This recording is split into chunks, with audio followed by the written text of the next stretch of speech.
everyone loves Nana or Nona, depending on what part of Italy you're from. Today I'm going to make my grandmother's homemade ravioli, and we're making the filling for it today, which includes chicken ground up, ricotta, parmesan, a little bit of olive oil, and a pinch of salt.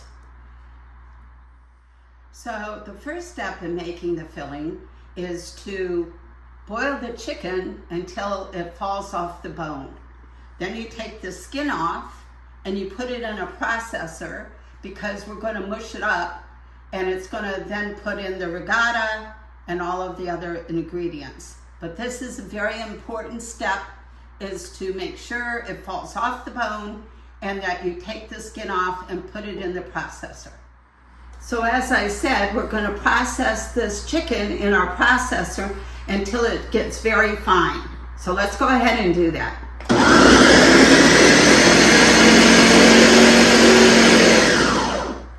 We're going to have to lift up the top and make sure that it's coming together and that it's all going to be ground.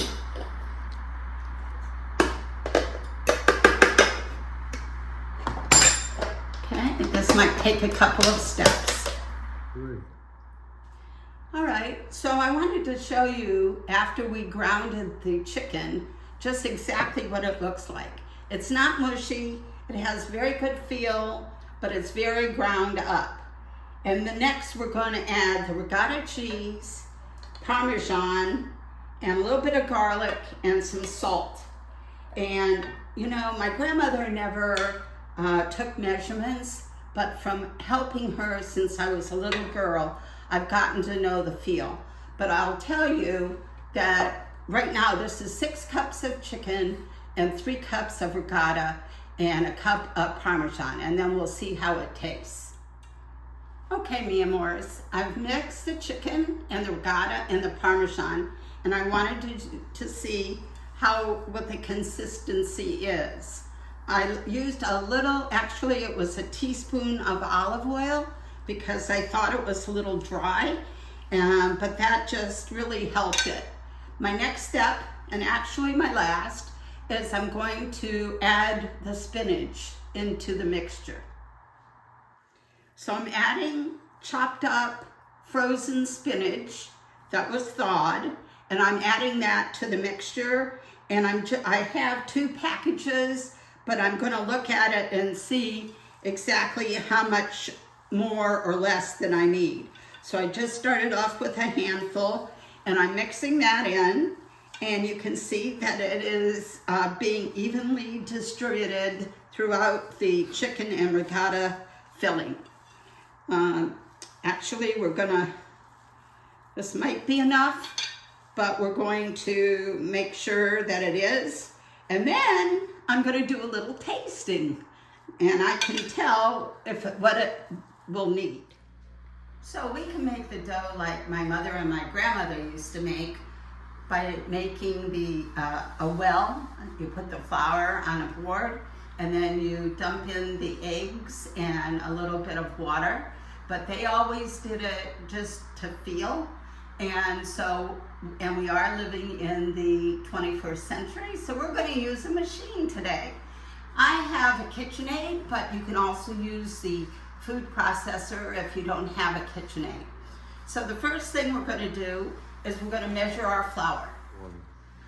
So we have 2 cups of flour, and that's all-purpose flour, a half a teaspoon of salt, and we're going to use the flat blade of the KitchenAid.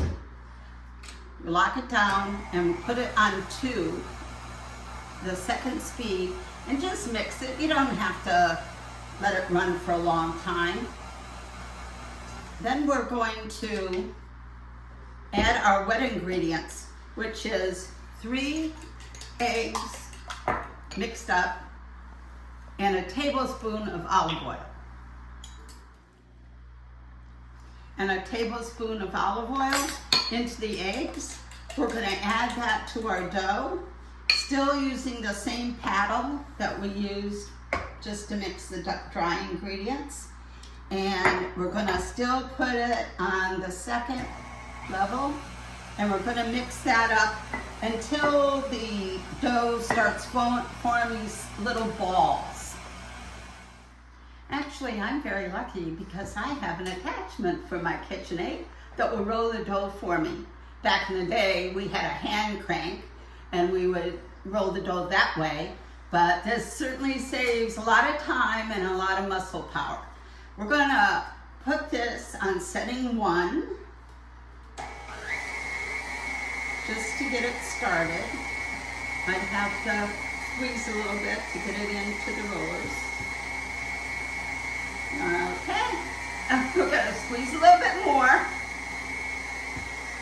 There it goes. There it goes. We're actually going to put it through setting 1 like 2-3 times. So we'll do it again.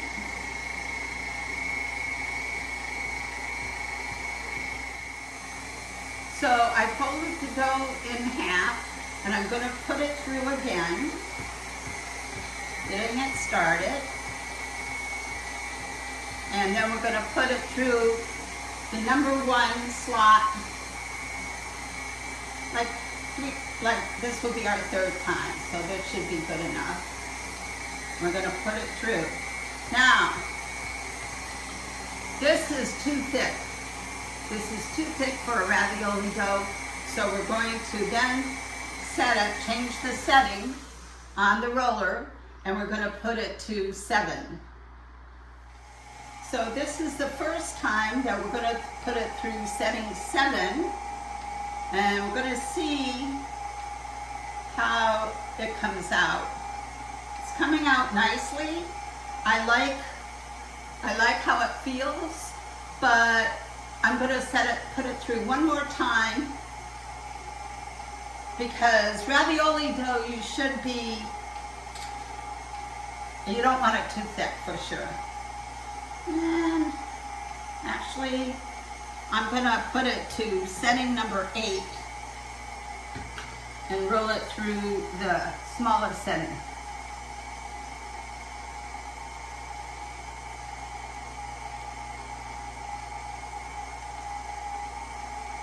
Here it comes. And this is perfect, guys. And look how that dough stretches.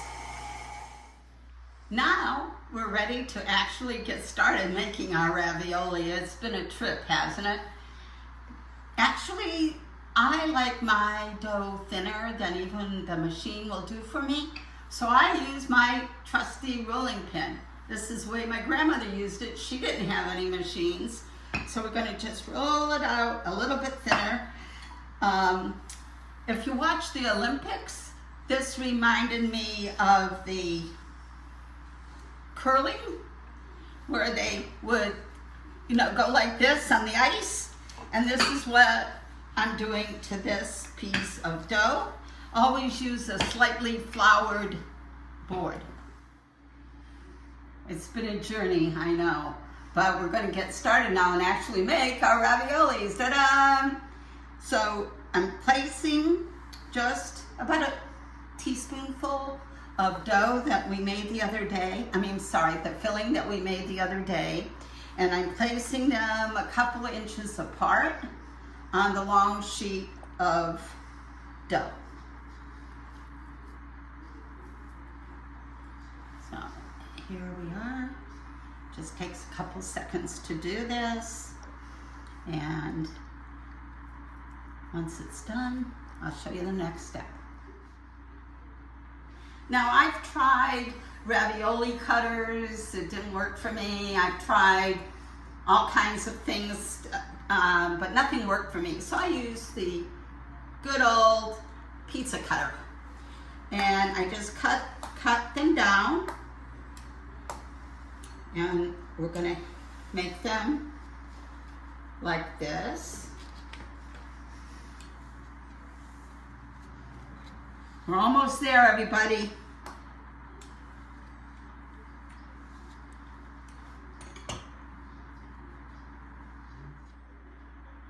Thanks for hanging in with me, everybody, but we finally have a ravioli. Yay! It's only taken a couple of days, but it's done.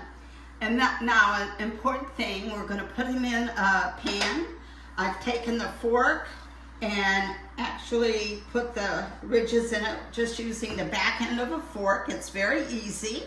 And then we're going to put them in a floured pan because you can actually freeze these and they freeze very well. And so all 7 of our little raviolis are going to get in the pan. Go. I just wanted to say thank you for tuning in and watching. This is our end result. It's the raviolis. They are layered with parchment paper. Make sure you don't forget to sprinkle the flour on them to keep them from getting together. And also, stay tuned. I'm going to show you how to make the old lady soup, and I'm going to make chicken parmesan and my spaghetti sauce. So thank you again, and have a great day. Ciao, mi amores.